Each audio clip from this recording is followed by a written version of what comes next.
Hey guys, it's Eric and I'm back here today for another video telling you guys what my choice is for monofilament line. It's behind my back right now, but I'm going to create a little suspense and make you wait just a second, and we're going to get into this a little bit. But before we do, if you haven't already, please like this video, subscribe to our channel if you haven't already, and for those who've done so, thank you, we appreciate it very much. Okay, so if you guys have followed me for any period of time, you know I'm a huge Seaguar and Vizix guy for my fluorocarbon. I use fluorocarbon probably 80-90% of my setups, and for good reason. But unfortunately, Seaguar does not make monofilament anymore. They used to make a Ripon monofilm, which actually I don't even think I tried before I really got into it. I think they quit making like 5 years ago, so I had to look elsewhere. I used Trilene. I think the X-Style Extra Smooth casting for a while, and that worked okay. I didn't really get broke off much on it, but it just didn't last very long. It wore out pretty quick and stuff like that. So I looked at some other options. Well, a friend of mine turned me on to this, and it's been really good for me. This is Sunline Supernatural Monofilament.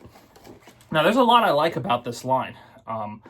This line for monofilament has the least amount of memory of any monofilament line I've ever used. Very simple to use.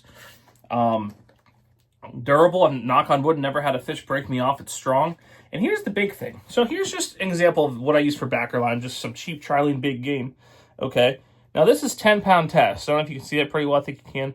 10-pound test, and if you see right there, 0.012 diameter. So 12 thousandths diameter, which is honestly kind of big for that. But look at this. I can use 14-pound Sunline, 12 thousandths diameter.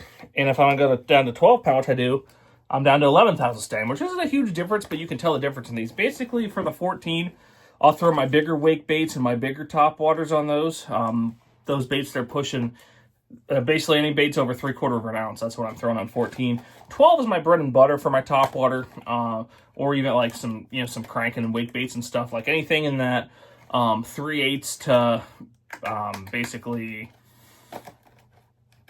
right below 3/4 of an ounce. My math skills aren't working this morning or this afternoon. Basically 3/8 to 5/8 is what I throw for 12 pound, give or take.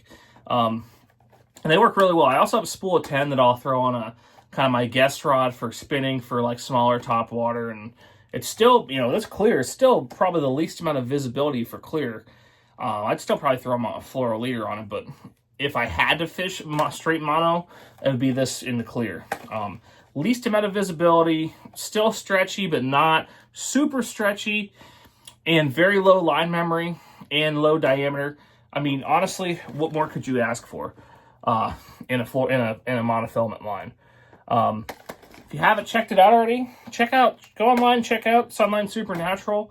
Like I said, I've used Trilene and some other strengths, some other brands over the years for monofilament, and none even really come close to this. So if you're looking for a good monofilament that still gives you good casting distance, strong, not a whole lot of memory, check out Sunline Supernatural. If you have any questions about it, be sure to drop a comment below. I'll do my best to answer them. And thanks for watching the video.